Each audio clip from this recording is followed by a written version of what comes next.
Hey everyone, how are you doing?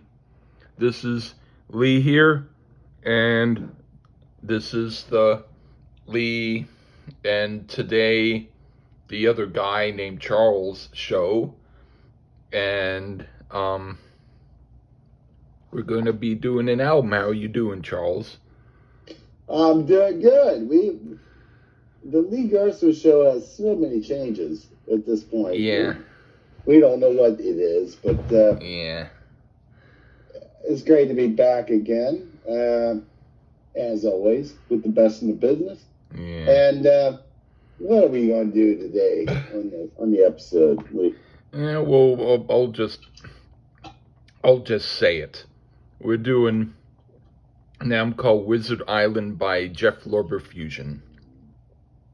Oh, Yeah. I have this sinking suspicion this was to teach me a thing or two. Most people who know about Jeff Lorber either get it and understand, or they get it and the rest of us laugh. No, So, yeah, the rest of us. yeah, That's the interesting. people who know about good music. Anyway, Oh, the idea is, well, I'll put it to you like this. I was looking for an album that was going to represent to me something that you needed to be aware of, so then you would understand what good jazz was, or you would more understand what good jazz wasn't. And then I picked the album, and then I heard this, and it was even more so. So, yeah,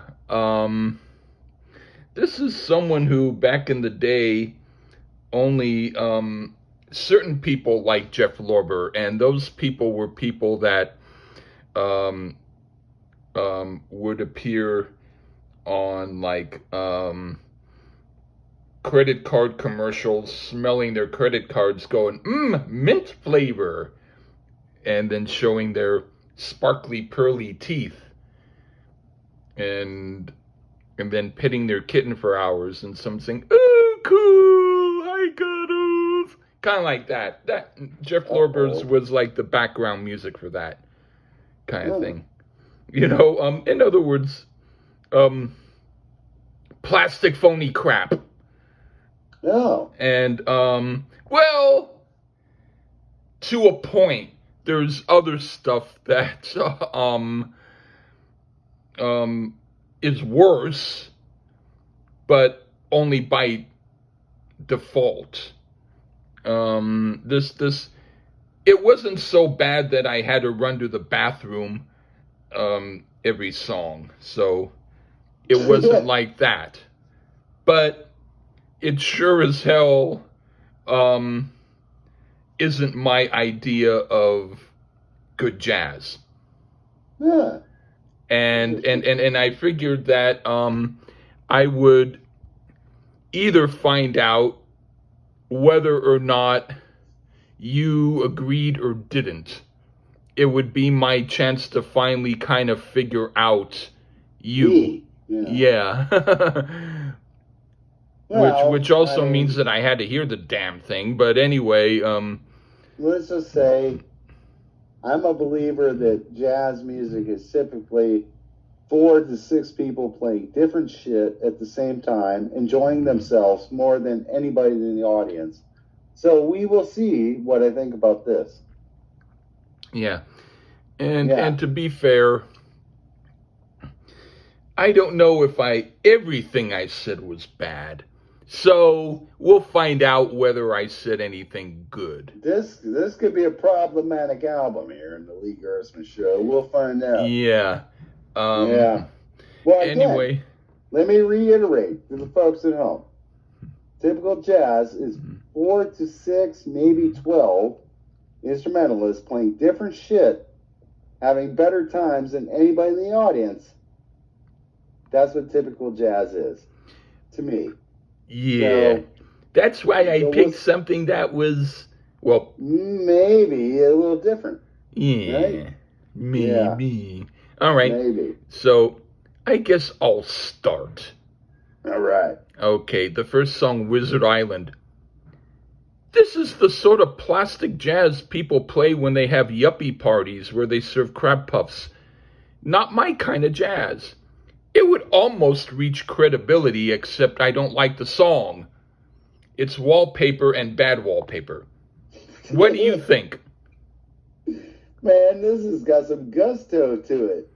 Yeah. Piano playing is on fire here. Pretty cool bass line. The horns are a bit whatever. But, you know, I'm hit and miss on horns. And it sounds like some sax, so whatever. I guess it's all right. But there's a definite groove to this that isn't the sound of 5 or 6 instrumentalists just doing what they like, which is the usual jazz playbook. This one sounds like a tight play, like a tight song. Yeah. You know how jazz fans don't like tight songs. They just like goobly goop going over the place. But this one, it sounds like a tight song, so you got me into it. Yeah. This one makes you bop your head a bit and tap your foot. So yeah, man, book me for a trip to Wizard Island. We're starting off on a good one here. All right. What do you think of? It sounds like a song. All right. Yeah. All right. What do you think of Sweet? It had me from the opening bass group. Old Jeff knows how to tickle them ivories. Has a bit of a mount, there's a little bit more of a bouncy groove here. Slightly yachtish feel to it, but I don't mind at all. Now again, it's because it sounds like a tight song. Which actually jazz doesn't to my ears. Ever. So Mr. Lorber, kudos for bucking that trend and actually making a cohesive song that all the instruments are locked in, unlike most jazz songs. Not quite as enjoyable as the opener, but far from a turd here. I enjoy me a little Sweet. All right. If they're purposefully trying to do a different kind of jazz fusion based on things nobody would like, they've succeeded, but it isn't good. It's happy, peppy noodling with a song that has no substance, pure fluff. Okay, now for Can't Get Enough. Okay, surprisingly, the bass solo was good, and I liked that. But the song itself is the same sort of structured wallpaper noodling I don't like, and the song has nothing in it that satisfies me. They're a band with ability, but nothing musical to offer. What do you think? Hey, Rolling Stone jazz record guy, 2 stars? You just keep letting people know you don't know shit. The bass work on this is relentless. I love the slap playing on it. Phenomenal piano work here. You even hear a bit of some cool guitar work. Now this one is back on track for my ears. Even though I did enjoy Sweet, this one was more on par with the opener. As far as giving me jazz that one would assume I wouldn't care for, give me more of this, please. Fucking smokes this one, hell yeah. Yeah. Shit. Anyway, what do you think of Reflections? We slow it down a piece here. Definitely some late 70s Holiday Inn lounge type jams here. Like, hey baby, what's your sign? I can't hear much wrong with it musically other than it's not really my style of song. A bit too slow. I seem to enjoy their Get Some songs a bit more. I mean, it's well played, especially piano. So if you're into that cheesy hotel lounge music, this is your jam, baby, not mine. All right. I actually said for this album, it's a decent song. I'm not a total complete fan of it, but at least it sounds more like they were trying for something that has feeling instead of plastic noodling I'll give it my acceptance. Right Boy. on, man. All right, now for Fusion Juice. Juice. All right. Is this better than the last song? Yes. Is it great? No. But with this group, I'll take any kind of improvements over stagnancy. This is right on the border of being decent jazz. I didn't say good jazz, but decent. I'm not quite convinced they have a great song in their repertoire, but at least I haven't yet completely thrown in the towel. What do you think? Well, it's got a bit of a strut groove to this one. Well, within reason, if you're a stockbroker. I mean, that's maybe my only issue overall. Well, I do kid. I have many issues with jazz, but while it has a good groove, it just seems so hard to try to be cool here. And it really isn't. It is well played, but man, so dorky sounding. It lacks soul and depth. But man, if you like watching great typists type, then this is one of those type of songs. If you like watching great typists, then listen to the song. More like nerd juice here. Come on, Jeff, you can do better. All right. Well played, yeah. Okay. Well played, but it's so dorky. We're very, very slightly turning the tides a little bit, which is scary. But anyway, what do you think of Lava Lands? Now, okay, nowhere near as dorky sounding as Fusion Juice.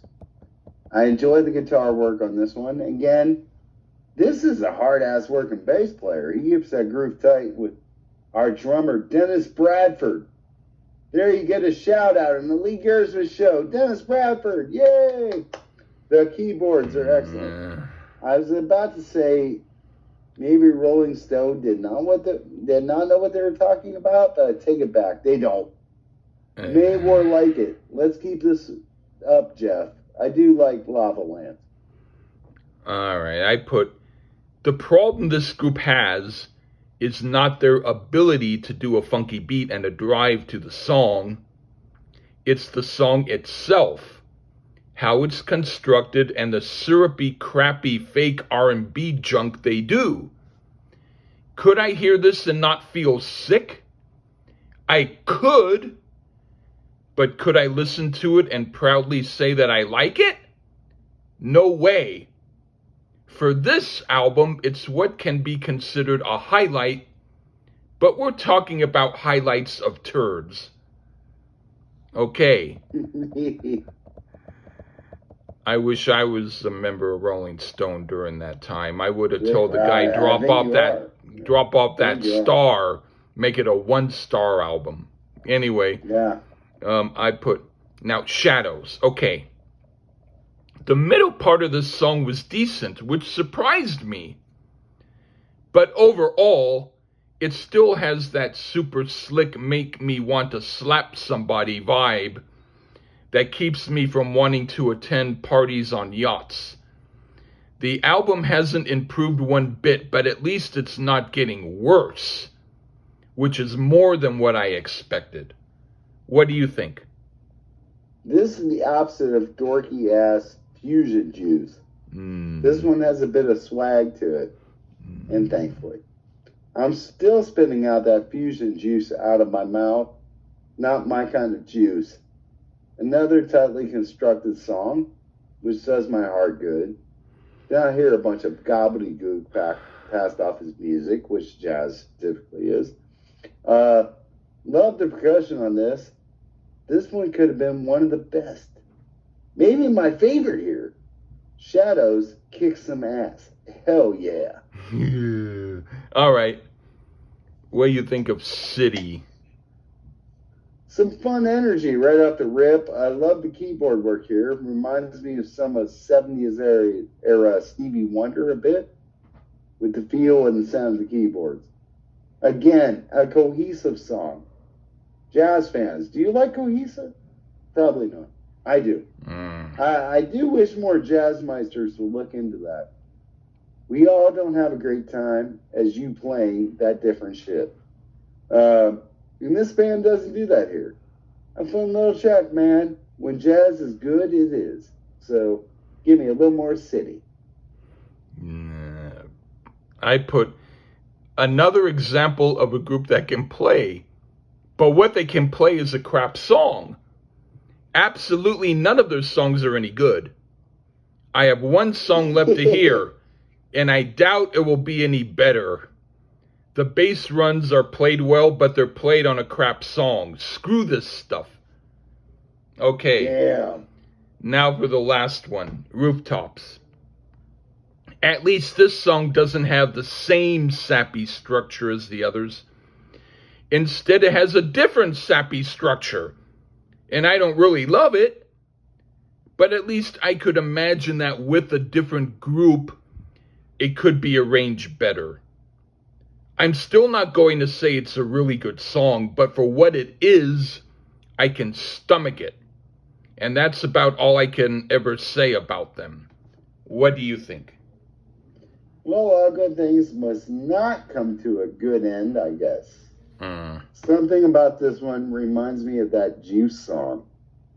Like, we have to do something that is all over the place to get the jazz heads off, I guess.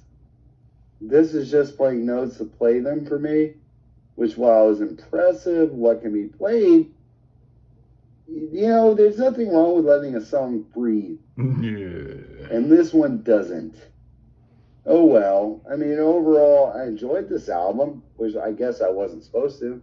No, I figured you would. Yeah, because I'm not a jazz fucking person. Yeah. But not quite enough to want to hear it again. But more enough to not trash it. So well played there, Jeff. Yeah. Thanks, Lee, for turning me on to jazz music that is structured. Oh, I have Awesome. I have worse. You might think you have that I have better. But worse is for you is more structured, where it's not like, I don't know. So I don't know. I mean, worse. Give me something that's way less structured, and I'll tell you it's worse. This wasn't as horrible as you thought. It's too cute. It's like the theme from Growing Pains has more blues in it than this. Oh my Lord, I love that show. Well, I don't know. We got a couple more reviews to do, so we'll see what's more soulful than this. Yeah. Don't worry. The other, well, my other pick wasn't done as maliciously as this was. Maliciously. Folks at home, I've never picked anything malicious for Lee Gersman ever. Well, to be fair, it was also malicious on myself because I had to hear it. So if I had to do it to you, fair. I did it to myself also. That's fair, but you're a jazz person. I'm not. So. Plus, I was kind of hoping maybe I might like it better. I think I had the album back in the day, or another one that was just like it, and I think it was this one, and I think that every time I tried to hear it, I just had to turn it off. I was like, I'm sorry, this is just too blah. And so I was at least now old enough where if I drank enough, I could listen to it. So there we go. I listened to it sober and I enjoyed it because jazz is a bunch of people playing different shit. Oh, this is from a Jeff Lorber liker, so I'm not going to listen. Yeah. That's the thing, is like the people who like real jazz, they laugh at the Jeff Lorber likers. No. They can laugh. Sorry. I love rock and roll jazz fans. Yeah.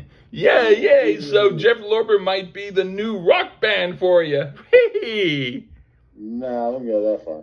Yeah. I did make it, and it wasn't as terrible as you thought for me. For you, it was. Well, That's great. no. There's some albums I won't name that after listening to this and then hearing those, I would go back to this, but I'll be quiet about that for now. Okay. Okay.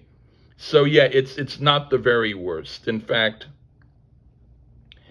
if he was performing live right next door to where I lived and it was free,